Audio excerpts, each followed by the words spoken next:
All right, hola, bienvenidos. What is up, everybody? Welcome back to the channel. If you're new here, please subscribe, drop a comment, leave a like. Appreciate all the support from everybody.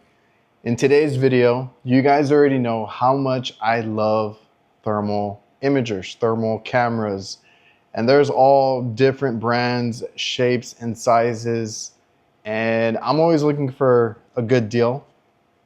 So today we have the HSF tools, and this is specifically the HF96V. So that is on the budget-friendly end of thermal imagers.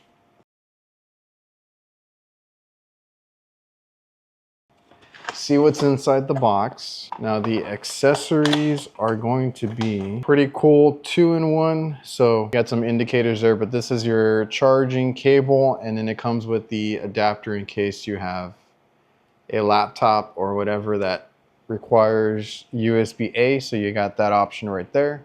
Nice heavy duty data cable right there, and you can also recharge this. But this is the camera itself. For this style, this is a pretty good form factor. The size, everything like that, it's a little bit smaller.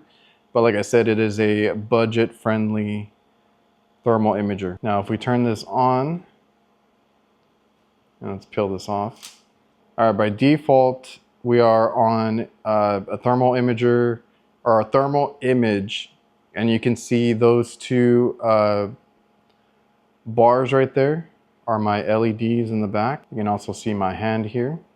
So the cool thing is if we go into, so if you guys have never used a thermal imager, it does tell you what the center is, and it'll always be hunting for the max, which is the hottest point of the whatever you're pointing at, and the coldest. So the minimum is the coldest, the max is the hottest, and then the center, whatever that center little crosshair is pointing at, that's what you're reading. I've told you in other reviews on other imagers, if you can get one that has multiple cameras, this is a dual camera setup with a laser on top, I believe. And if you guys can get one that has the dual camera setup, that just helps with clarity, because basically you have a thermal camera, which is what you're seeing right here, and it could be a little bit hard to tell what you're pointing at. I mean, obviously you're going to be looking at it, but through the camera here, and especially when you take photos or videos, whatever the device lets you do, and you need to share those with a customer, your boss, whatever, it's going to be a little bit hard to tell what it exactly you're trying to show. And this one does have emissivity, so if you guys need to change that, obviously we'll get into it in a minute. Any reflective surfaces like stainless steel, copper, it's going to be hard to point at that, but you can change the setting there and the distance. But we're going to go down to image, and then we're going to go to image mode. And you see here you have thermal, which is what I've been showing you. You have fusion, and you have visual. So if we go to visual, just to give you an idea, that is actually I mean, not the highest quality, but a nice little camera built into it. So the idea with that is you're not trying to take pictures, although you could if you need to switch over, but I mean, you have your phone. You could go back to image mode and go to fusion, which is the two together. And then now when you go back, you can actually make out, you know, the veto sign right there. You can read it out, even though it's not like warm or cold, there's nothing to pick up, but it uses that other camera to show you a visual laid over the thermal image. So you have a better idea of what you're trying to capture with the hot and cold map, the thermal, and the camera itself. So also, these are really easy to use, this style, right, the trigger style, because I've used other model types that are meant to mimic like phones, you know, that kind of form factor.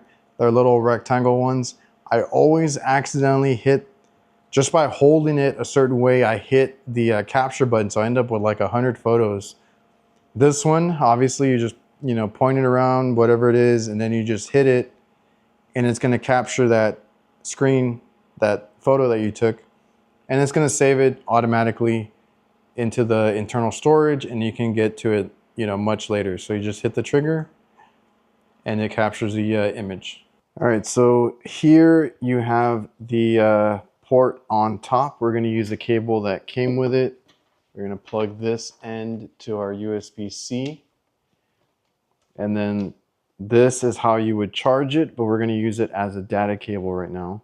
So you can see it's charging, and then the computer will pick it up.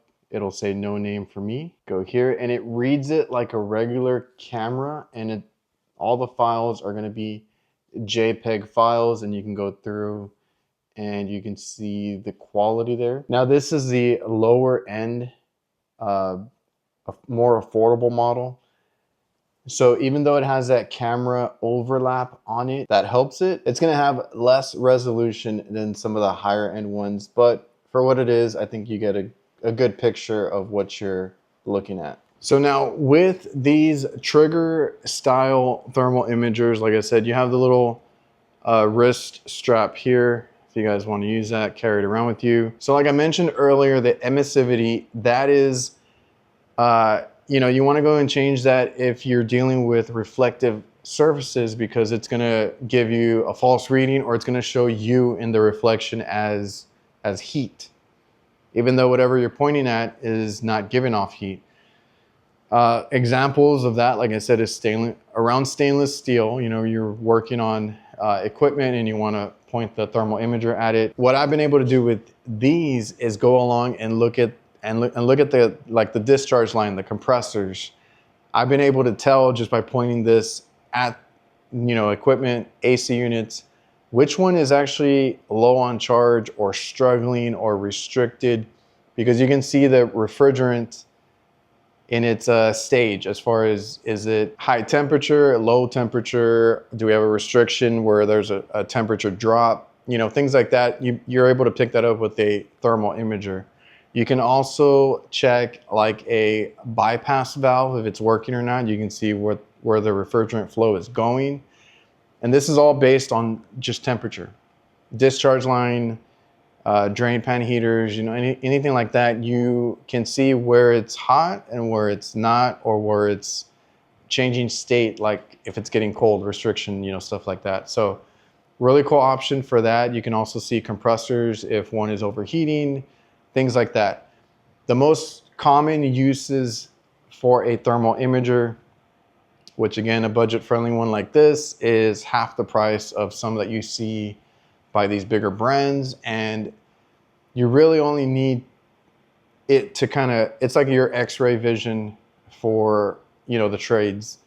So more common is like, if I don't want to obviously go and touch things, but defrost in walk-in boxes or small appliances, if there is a heating element to it. I mean, you can also take this to other equipment. We do kitchen equipment, so there's heating elements in just about everything, but specifically on refrigeration side, if you guys are curious, if you go into a walk-in box and there's a electric defrost and you want to make sure it's working, you put it in defrost. Instead of touching it or waiting for, you know, any visual signs that it's, you know, working all the way down, or if you have several in line, you're trying to figure out if one's not working, you can point a thermal imager to that and you'll actually see, you know, okay, you know, the element's working here, this one's working, our drain heater is working, inline, whatever kind of heater you're working with, you can tell if it's working with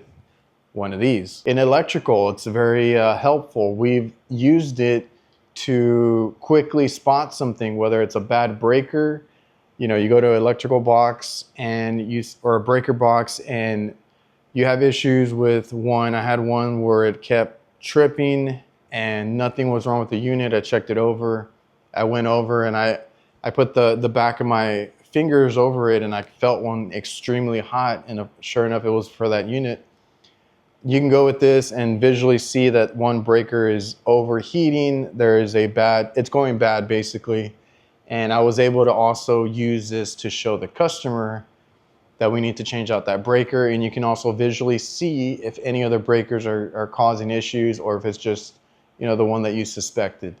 You can also check disconnect boxes. So if you guys are checking a disconnect and you have a bad connection, a loose wire, or arcing going on, this will show that one of the wires is hot. Obviously, if you have a loose or bad connection, you're going to have a very hot wire. It's going to generate a lot of heat. So disconnects or contactors or any bad connections you can find with a thermal imager. So those are just the common scenarios where I've used it quite a bit. And you can also use it to check for door, as far as like heat infiltration or any gaps in a walk-in, in a small reach-in cooler, freezer, whatever it is. You can kind of just go through it and see if you have any gaps, you're losing any cold air, you got any heat infiltration. You can also use it to check buildings or houses. Again, doors, windows, things like that. If a customer is complaining about an uncomfortable building, whatever it is, and there's nothing, I can't find anything wrong with the unit, then we start checking our ducts for leakage. We start checking the building for doors, windows, things like that. And I always go and grab a thermal imager for that. So this HF96V has a few different features. Again, it is a budget-friendly thermal imager. It's under $200 and it has a dual setup. You also have that laser. So if you guys point it at something, it's going to give you that laser pointer and you can actually see what you're pointing at. But obviously having that second camera will give you a better visual through the screen right there. It has a 50-degree field of view, and you also have a temperature range of -4 Fahrenheit to 1022 degrees Fahrenheit. On this one, you have one port for charging and data transfer. It has 8 hours of battery time on this unit and 4 gigs of internal storage, which gives you about 30,000 standard thermal images for you to share with anybody or just verify a few things. Highly recommend a thermal imager of any kind. If you guys are interested, I'll leave a link down below. Hopefully you guys got something out of it. Hopefully you enjoyed the video. And again, it's this. You guys can let me know if you already have one or if you've been looking for one down in the comments. But these are just super helpful, and I don't know, always looking for a good deal. So like I said, I'll leave a link for this. You can go check it out. And remember to like, comment, subscribe, all the good stuff. See you guys.